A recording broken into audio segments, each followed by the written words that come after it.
کہیے گا کہ ایسی کون سی میڈیسنز ہیں، کتنے پرسنٹ میڈیسنز ہیں جو ہم امپورٹ کرتے ہیں؟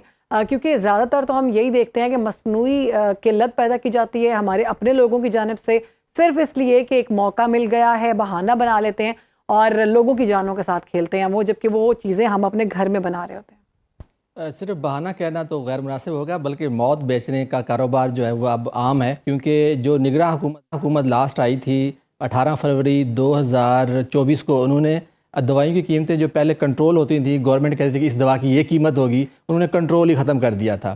تو خیر وہ ہم نے ہائی کورٹ میں گئے، ابھی تک کیس چل رہے ہیں۔ تو اصل میں انسانوں پہ رحم کھانا بڑا ضروری ہے۔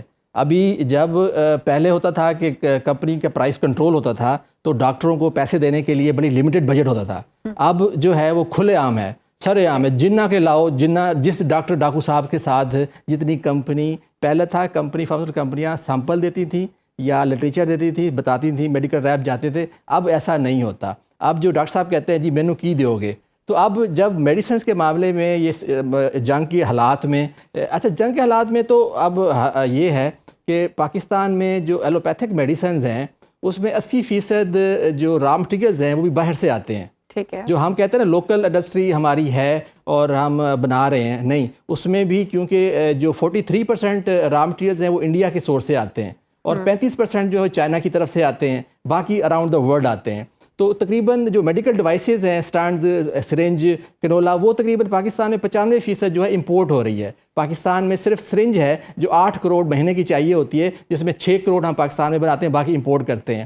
تو صرف کچھ اینٹی بائیوٹکس کے را مٹیریلز ہیں، تقریباً 17-18 کے قریب را مٹیریلز ہیں جو پاکستان میں ہم بنا رہے ہیں۔ ہماری حکومتوں کی نااہلی اور فارماسیوٹیکل کمپنیاں، اتنے طاقتور ڈرگ مافیا ہے پاکستان میں، فارما مینوفیکچر ایسوسی ایشن اتنی طاقتور ہے کہ وہ اگر ہم جیسے لوگ اس پہ آواز بھی بلند کرتے ہیں تو ہمارے جو ہے نا کیسز بنا دیے جاتے ہیں۔ بہت سارے ڈرگ مافیا پاکستان میں بہت طاقتور ہے۔ جب یہ جنگ کا ماحول ہے تو ہمارے انڈیا سے جو را مٹیریلز آتے ہیں وہ دبئی کے تھرو آتے ہیں، اور بہت ساری جو ہماری فارماسیوٹیکلز کی جتنی بھی وہ چیزیں ہیں وہ دبئی کے تھرو آتی ہیں۔ دبئی میں بندش کی وجہ سے اور حالات کی تنگی کی وجہ سے جو خاص طور پہ شوگر کے مریض، انسولین اور تقریباً کوئی 10,000 کے قریب جو دوائیاں ہیں، مزید فارماسیوٹیکل کمپنی کو موقع مل گیا ہے، بہانہ مل گیا ہے، اور مصنوعی قلت جو ہے انہوں نے بہت ساری دوائیاں جو ہے ڈسٹریبیوٹرز نے وہ بلاک کر دی ہیں، وہ ڈمپ کر دی ہیں۔ اب چاہیے ڈرگ انسپیکٹرز کو، ڈرگ اتھارٹی کو کہ وہ ڈسٹریبیوٹرز پہ چھاپے ماریں یا کمپنیوں سے وہ انشور کریں۔ ڈرگ ایکٹ 276 کے تحت ضروری ہے کہ جو دوائی رجسٹرڈ ہے، ویسے عملی طور پہ میں کیونکہ ایکسپیرینس فارماسسٹ ہوں، ایڈوکیٹ ہوں، تو میں اس کو دیکھتا رہتا ہوں، ابھی بھی جو ہے ایسی را مٹیریلز جو ہیں 4 مہینوں کے فارماسیوٹیکل کمپنیوں کے ساتھ موجود ہیں، ان کی جو پلاننگ ہوتی ہے، یہ صرف کمپنیاں جو ہیں صرف مریضوں کو لوٹنے کے لیے ویسے بھی کرتے رہتے ہیں، لیکن ابھی یہ جنگ کا بہانہ بنا کر جو اس طرح کی بےایمانی اور بدماشی ہو رہی ہے، مریضوں کو احتسال ہو رہا ہے۔ اب جو دوائی کینسر کے مریض جو پہلے دوائی جو بہت ساری دوائیاں جو ہے وہ انڈیا سے آ رہی تھیں، ایڈمیک انڈیا سے، بھارت بایو ٹیک سے، HBL سے، اور بہت ساری، تو اب وہ جو ہے نا رک گئی ہیں۔ اور بھی بہت ساری دوائیاں جو ہے میں سمجھتا ہوں کہ لوگوں کی، مریضوں کی مجبوریوں سے فائدہ نہیں لینا چاہیے۔ آلریڈی پاکستان میں دوائیاں بہت مہنگی ہیں، مثلا اینٹی کینسر نیکساویر جو ہے پاکستان میں 2,32,000 رجسٹرڈ تھی، اور یہ 2,32,000 انڈیا میں 6,000 روپے کی ہے۔ تو اب اس طرح جو ہیپیٹس کی دوائی تھی اس کے لیے بھی سستی کرانے کے لیے ہم نے بہت جدوجہد کی، جو 55,000 کے 28 گولیاں تھیں، اب جا کے وہ 5,800 کی ہوئی ہیں۔ تو کمپنیاں مافیا جو ہے بہت لوٹ رہی ہے۔ بالکل نور صاحب، مافیا جو ہے بہت سرگرم ہے، اور مجھے لگتا ہے کہ یہ اس طرح کے لوگ ہیں کہ جو کسی طرح کا بھی درد دل نہیں رکھتے، جیسا کہ آپ نے کہا کہ لوگوں کی زندگیوں کے ساتھ کھیلتے ہیں، موت کا کھیل انہوں نے شروع کیا ہوا ہے کہ خود سے ایک مصنوعی قلت پیدا کرتے ہیں صرف اس لیے کہ ہم ایک دوائی کے اوپر 2 سے 3 ہزار روپیہ مزید مہنگی اور ہم اس طرح سے بیچیں اور لوگوں کا فائدہ اٹھائیں۔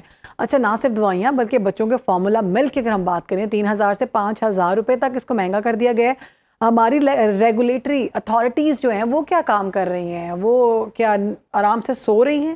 وہ نہیں دیکھ رہی ہیں کہ کیا معاملات چل رہے ہیں، کس طرح سے ان معاملات کو بہتر کرنے کی ضرورت ہے؟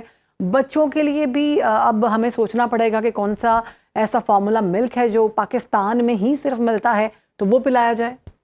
اچھا، آپ ڈریب کی بات کرتی ہیں۔